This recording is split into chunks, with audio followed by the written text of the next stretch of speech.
jogador, né, que ele saiu do seu time de uma forma muito triste, né, que até merecia ganhar um busto, né, pelo que ele representou ao seu clube, né. Então essa mágoa realmente existe, né. Quando eu entrevisto, eu deixo o jogador à vontade, ele deixa falar o que bem entende, né. Ele não está aqui só para falar flores, né, a gente vê as tristezas que ele tem no futebol, né. Tá certo.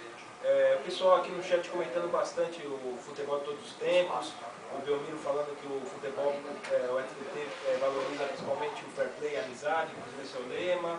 O Bruno pergunta aqui, que queria perguntar para vocês, as perguntas são de improviso, que vai conforme vai desenrolando a entrevista, ou se você programa as perguntas previamente, faz um levantamento antes. Olha, a única entrevista que eu fiz, que eu planejei as perguntas, foi a primeira com o Verdão Catania, né? Eu estava até com o papel do meu lado para entrevistar. Mas como eu conheço um pouco a história do Verdão Catania, eu peguei o papel e joguei no chão. Falei, não vai mesmo, não vou precisar. Porque eu já sei o que falar com o Verdão, né? Então a maioria dos jogadores, eu confesso, eu conheço a história deles, mas é sempre de uma estudada antes, né? Para saber realmente o que dizer para esses jogadores, né? E a maioria das vezes realmente já tenho mais ou menos ideia o que perguntar, e algumas perguntas realmente saem por improviso de acordo com o que cada jogador fala, né? Algumas realmente são improvisadas mesmo. E Maurício, o blog é muito rico em imagens, né? Fotos, e eu até que vi que tem a revista da semana, é isso? Quadro, digamos assim, do blog. Eu queria saber como é essa pesquisa de imagens, se tem algum colecionador na comunidade, não sei. Como que é? Porque o blog é muito rico em imagens, tem até a foto do Sérgio Maluco, que é genial. Como é essa pesquisa de imagens para fazer a edição da matéria, da reportagem? O próprio jogador segue?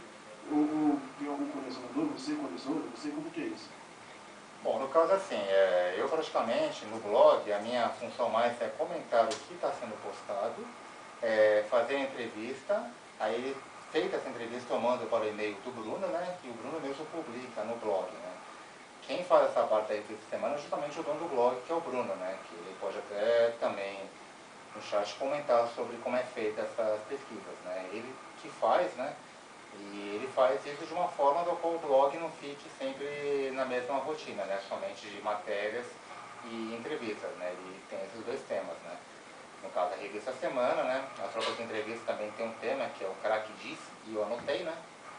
E é dessa forma que funciona, né? Mas, como eu disse, o Bruno mesmo pode até comentar sobre como é feito esse trabalho. Tá certo. O Odinei aqui comentando, seria muito legal a FTT entrevistar o Pelé.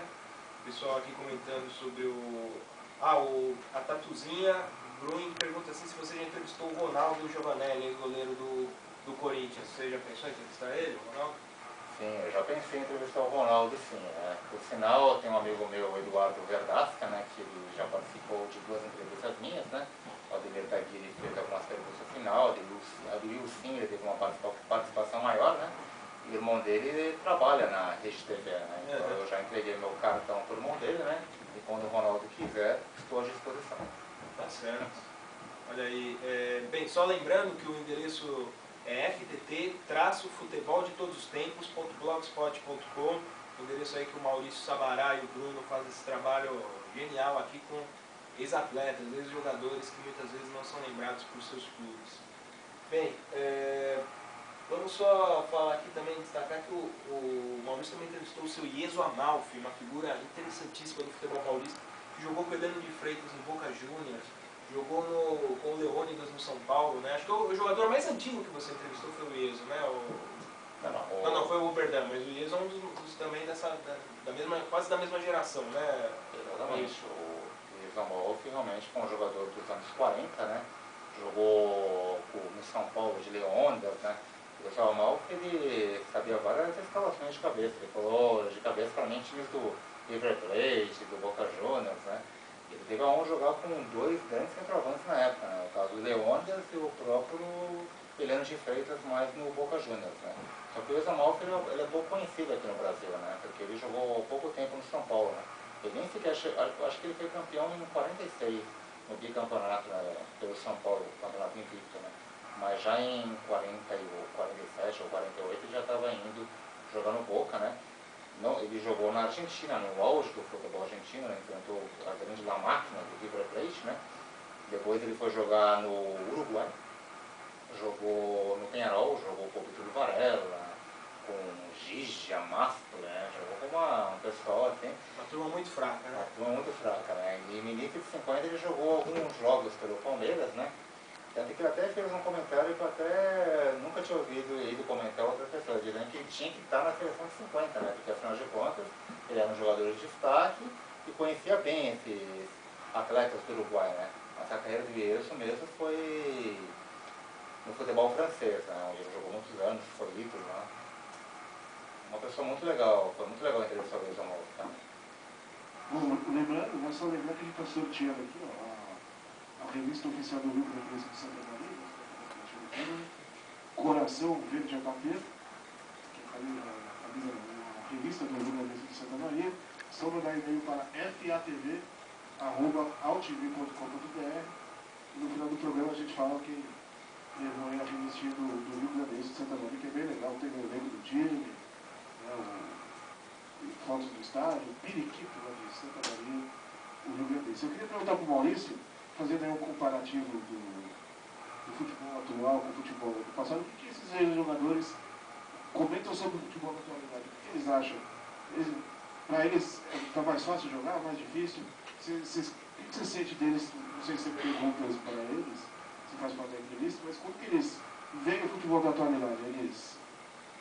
Eles acompanham? Eles gostam ainda de ver futebol, né? Às vezes não, mas vai saber. Como que eles veem o futebol da atualidade? Olha, esses jogadores do passado, com certeza, eles gostam mais do futebol da época deles, né? Devido à forma como se jogava na época, né? Um futebol mais técnico, mais cadenciado, né? Havia mais amor à camisa, né? Entre jogadores que tiveram mais de 10 anos de história nos seus clubes, né? Mas eles acompanham assim o futebol atual, né? Eu não fico somente na parte da história, claro que 80% da entrevista realmente é voltado para a história, né? Para a época deles, futebol, falo dos jogadores, não somente deles, de quem eles jogavam, quem eles se davam melhor em campo, quem eram os adversários mais difíceis, né? Mas eu, por exemplo, a minha segunda entrevista, eu fiz com o Luiz Carlos, né? Ele foi até meio profético de ver que a seleção para ele que ia ser campeão em 2010 era a Espanha, né? Que era a seleção realmente que jogava mais bonito e realmente ele acertou na mosca, né? Realmente foi a Espanha, a seleção campeã do mundo de 2010, né? Então, eles realmente acompanham sim o futebol, mas claro que gostam mais da época deles. Bom, deixa eu só mandar um abraço para o pessoal que entrou agora. O Cromo está por aqui, um abraço para ele, falando do novo cenário da FATV. Não, esse não é o novo cenário da FATV, é o diretor que faltou mesmo. Eu estou aqui, que beleza, né? Cortando as coisas e fazendo o trabalho dos outros. Maravilha, né? Semana que vem estou lá na mesa, assim, Cromo, pode ter certeza. Mandar também um abraço para o N9,